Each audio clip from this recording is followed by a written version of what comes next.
Hello guys, तो कैसे हैं आप सब लोग। तो आज मैं फिर आपके सामने आ चुका हूँ एक और मोटिवेशनल लेक्चर आपके लिए लेके। तो गाइस, इससे पहले मैंने जो है बहुत सारे लेक्चर्स जो हैं आपके लिए अपलोड किए हैं। अगर आपने वो मेरे लेक्चर्स नहीं देखे हैं तो आप चैनल की प्लेलिस्ट में जाके उन लेक्चर्स को देख सकते हैं। और उसके साथ साथ गाइस, मैंने जो है पूरी की पूरी नो योर डिस्ट्रिक्ट पे आपके लिए जो है लेक्चर्स बनाए हुए हैं। और साथ साथ में मैं MCQ सीरीज़ भी आपके लिए उस पर अपलोड कर रहा हूँ। और उसके साथ साथ गाइस, जो सभी बच्चे कह रहे थे कि हमें उसके लिए एक हार्ड कॉपी की चाहिए पढ़ने के लिए, हमें जो है उसके लिए मैंने जो है एक ई बुक जो है लॉन्च की हुई है। मैं आपको बता दूं कि जो एक ई बुक जो मैंने है नो योर डिस्ट्रिक्ट के लिए बड़े अच्छे तरीके से कंपाइल की हुई है। उसमें सारी की सारी हिस्ट्री हर डिस्ट्रिक्ट की और टूरिस्ट प्लेसेस भी जो है सारी की सारी उस पर कवर की हुई हैं गाइस उस ई बुक पे। तो मैं आपको सुजेस्ट करता हूँ कि अगर आपको कोई ई बुक चाहिए अगर डिस्ट्रिक्ट के रिलेटेड, तो आप, मैं नीचे डिस्क्रिप्शन में उसका लिंक दे दूंगा, तो आप वहाँ पे जाके उस ई बुक को जो है परचेज़ कर सकते हैं, जिसमें सारे 20 के 20 डिस्ट्रिक्ट पे आपको हिस्ट्री और टूरिस्ट प्लेसेस जो हैं वो मिल जाएंगे।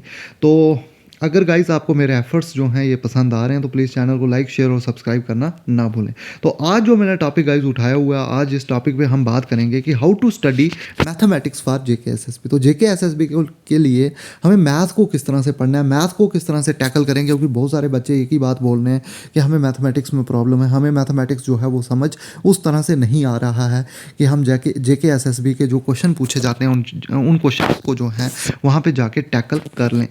तो बच्चों को जो प्रॉब्लम आ रही है, तो मैंने जो है इस पे वीडियो बनाना ही बेहतर समझा, क्योंकि बहुत सारे कमेंट्स आ रहे थे कि मैथ को कैसे पढ़ें। तो चलिए गाइस, आज बात करते हैं कि मैथ को किस तरह से हम पढ़ें। तो सबसे पहले गाइस, मैं आपको बता दूं कि दोनों तरीक़ों से मैं बात करूंगा कि जिनको मैथमेटिक्स आता है और जिनको मैथमेटिक्स नहीं आता है। तो जिनको मैथमेटिक्स आता है गाइस, उनके हिसाब से पहले अगर मैं बात करूं गाइस, तो जिनको मैथमेटिक्स आता है तो उनको मैं सुजेस्ट करूंगा कि आप NCERT उठाएं, 11th-12th की NCERT पकड़ें, और 11th-12th की NCERT में जितना भी मैथ है वो मैथ आप कवर अप करिए। उससे बाहर कोई भी क्वेश्चन पेपर में नहीं आने वाला है।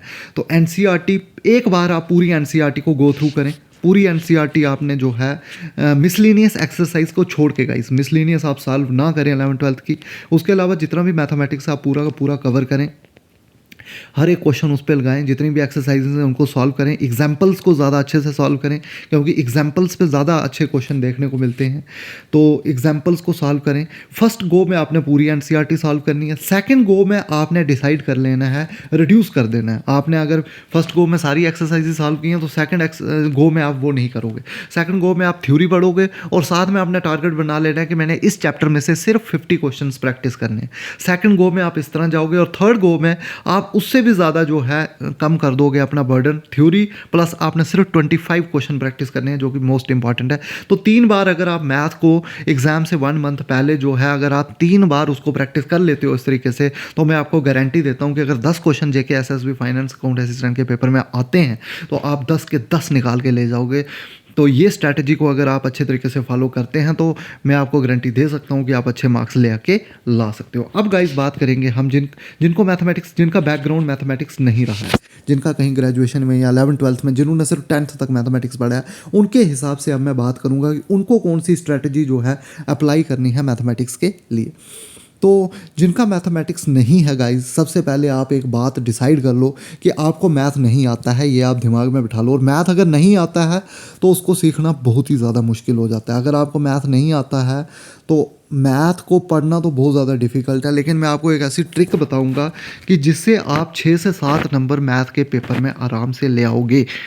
तो आपको करना क्या है कि आपको NCERT की बुक उठानी है 11th-12th की, और एक एक्सपर्ट बंदे के पास जाना है जिसको ग्रेजुएशन तक मैथ आता है गाइस, जो कि मैथ में वो ग्रेजुएट है। ऐसा बंदा आपने ढूंढना है जो एटलीस्ट मैथ में ग्रेजुएट हो, और उसके पास जाके उसको बोलना है कि मुझे हर चैप्टर जो कि JK SSB के आपके सिलेबस में है, हर चैप्टर में से उसको बोलना है आपने कि मुझे 15 इंपॉर्टेंट क्वेश्चन जो हैं वो बता दे कि 15 कौन से इंपॉर्टेंट क्वेश्चन है जो कि JK SSB के पेपर में उस तरह के क्वेश्चन आ सकते हैं।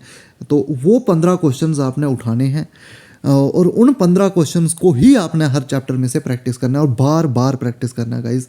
ये बात आप याद रखें कि आपने 15 क्वेश्चन उठाने हैं, और आपने ये मान के चलना है कि आपने कम से कम 50 बार इन 15 क्वेश्चन को हर चैप्टर के निकालने हैं। तो अगर 10 चैप्टर हैं तो 10 × 15 ये 150 क्वेश्चन होंगे, और ये 150 क्वेश्चन कम से कम आपने 50 बार पेपर से पहले कवर अप कर लेने हैं गाइस। तो ये बात याद रखें कि 50 क्वेश्चन आपने जो है 150 क्वेश्चंस जो ये हैं आपने एग्ज़ाम से पहले कम से कम 50 बार इनको प्रैक्टिस करना है ताकि ये क्वेश्चन आपको याद हो जाएं। और अगर आप ऐसा करते हो गाइस, जिनको मैथ नहीं आता है, तो मैं गारंटी दे सकता हूँ कि आप पेपर में जो है 10 में से 6 से 7 नंबर जो है पक्का ले आओगे। और हो सकता है आप 8-9 नंबर भी ले आ लो, क्योंकि ये कुछ क्राइटेरिया सेलेक्ट होता है कि उसी में से क्वेश्चन उठाती है जेके एसएसबी। अगर किसी को सब्जेक्ट की अच्छी अंडरस्टैंडिंग है और जेके एसएसबी के पैटर्न को भी उसने देखा हुआ है, उसको भी जानता है, तो उसको पता चल जाएगा कि 15 क्वेश्चन में से कौन सा क्वेश्चन है जो कि पेपर में आ सकता है। तो मैं आपको यही सुजेस्ट करूंगा कि ज़्यादा आगे पीछे ना भटकें। जिनको मैथ नहीं आता है वो सिर्फ क्या करेंगे, आपको सिर्फ 15 क्वेश्चन उठाने हैं। आपको सिर्फ 15 क्वेश्चन उठाने हैं हर चैप्टर में से, और उन 15 क्वेश्चन को आपको लगातार बार प्रैक्टिस करना है। इतनी बार प्रैक्टिस कर लेना है कि आपको वो रट जाएं क्वेश्चन। इस तरह की प्रैक्टिस उन पे कर लेनी है, और देख लेना आपकी आपके 6 से 7 नंबर जो हैं वो पेपर में आपको देखने को मिलेंगे। तो गाइज़ ये थी मैथमेटिक्स की स्ट्रैटेजी। जिनको मैथ आता है उनके हिसाब से भी मैंने बता दिया, और जिनको मैथ नहीं आता है उनके हिसाब से भी मैंने मैथ की स्ट्रैटेजी बता दी। और गाइज़ जिनको अगर कोई बंदा एक्सपर्ट नहीं मिलता है मैथ का कि वो उनको बता सके कि 15 क्वेश्चन कौन से हमें प्रैक्टिस करने हैं, तो मेरे साथ आप कंटेक्ट करें, मैं आपको बता दूंगा। मैं खुद जो है ग्रेजुएट हूँ मैथमेटिक्स में, तो मैथमेटिक्स में ग्रेजुएशन की हुई है मैंने, तो मैं आपको ही बता दूंगा कि कौन कौन से क्वेश्चन आपको प्रैक्टिस करने हैं और कौन से क्वेश्चन आपको प्रैक्टिस नहीं करने हैं। तो टॉप 15 क्वेश्चन मैं आपको हर चैप्टर में से बता दूंगा, उनकी प्रैक्टिस आप बार बार करें। और अगर ऐसा आप करोगे तो मुझे जहां तक लगता है कि आप पेपर में 7 से 8 नंबर जो है वो ले आ सकते हैं मैथ के पेपर में, जिनको मैथ नहीं आता है। तो जिनको मैथ आता है तो उनके लिए मैंने स्ट्रैटेजी बता दी कि आप 3 से 4 बार जो है मैथ को पढ़ें, जबकि पेपर को सिर्फ 1 मंथ रहा हो। तो अगर आप ऐसा करोगे तो आप 10 में से 10 भी मैथ में ला सकते हो, कोई बड़ी बात नहीं है। तो अगर गाइज आने वाले टाइम पे अगर और किसी सेक्शन पे आप वीडियो देखना चाहते हैं तो प्लीज़ कमेंट सेक्शन में मुझे बताएं कि कौन से सेक्शन की आपको स्ट्रैटेजी चाहिए, उस पर भी हम बात करेंगे। तो चलिए गाइज, अगर आपको मेरे एफर्ट पसंद आ रहे हैं तो प्लीज़ चैनल को लाइक शेयर और सब्सक्राइब करना। Thanks for watching.